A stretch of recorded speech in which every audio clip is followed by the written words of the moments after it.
welcome back, my dear students. I hope you're having a great day. Today is a great day because you're going to learn something super cool. But anyway, on the last lectures, right, we have been working on this class and we have been building it. But I'm telling you right now, we're spending some time here. But later on in the course, this is going to become so simple that, you're going to love it because we're going to make all these methods universal. And all the work that we are doing here is going to pay off since we don't have to rewrite it again all the time. All right, we're going to be using the same methods to produce to use it with other classes. So that way we don't have to keep writing and writing and writing different codes all the time. All right, so we're going to find queries, we're going to do instantiation. That's always going to be done in other classes. It's going to be really cool. But anyway, so we have been working on returning objects in this array right here. Now it's time for us to display something so that way we can see how it really works, right? So I'm in admin right now, and if you remember before, what we used to do was to use a while loop combined with this function right here to fetch that result set from the database, put it into this variable, and then use a syntax of course, use this syntax here to print out the result on the screen. But now we don't have to use this. We don't have to go straight to this array and do this. We are actually getting back objects.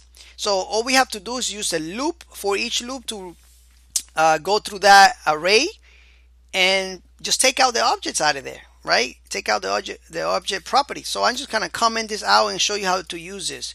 First, we need to also use this method right here. So I'm just gonna bring that back here, paste it in here, and then I'm just gonna change the name and just call it users because that's what we're getting right now. All right. So now all we have to do is create this for each.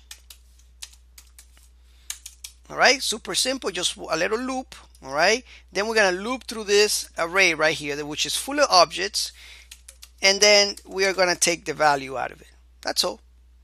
All right, so here if I want to print out, let's say for example, all the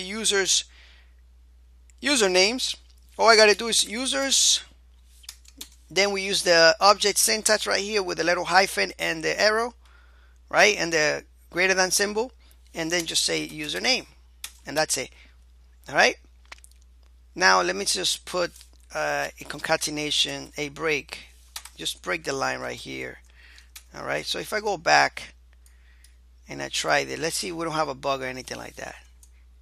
All right, something is printing there, but let me just do inspect element. It might be a little bug there or something. So we're not getting a result. We're getting this empty there. So we have a problem. Something's coming back empty. All right. So let's go back to the user.php and check this out. All right. So what we need to check is this functions right here and this functions right there. So let's go ahead and start from the bottom here. All right, this one looks good. I don't see anything wrong with this one. This one, we got the record coming here, attribute value. Then we are looping through this, and then we get back.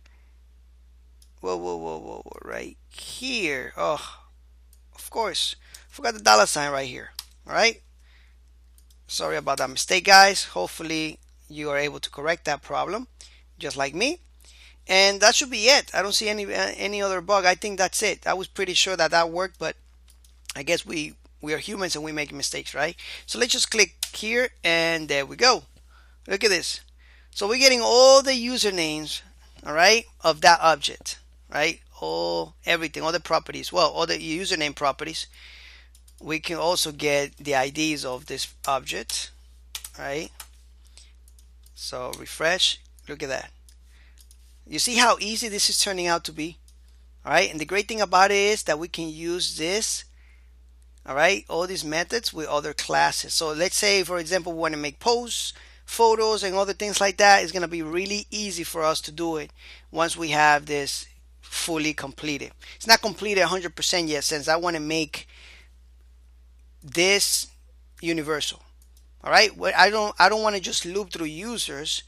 All right, I want to loop through something here that would be universal. Later on, I'll show you how that works. But right now, just know that this methods here will be universal later on, and we're gonna be able to use it not just to find just users, but to find anything we want. All right. So anyway, Thank you so much for watching this lecture, and I'll see you in the next one. Take care.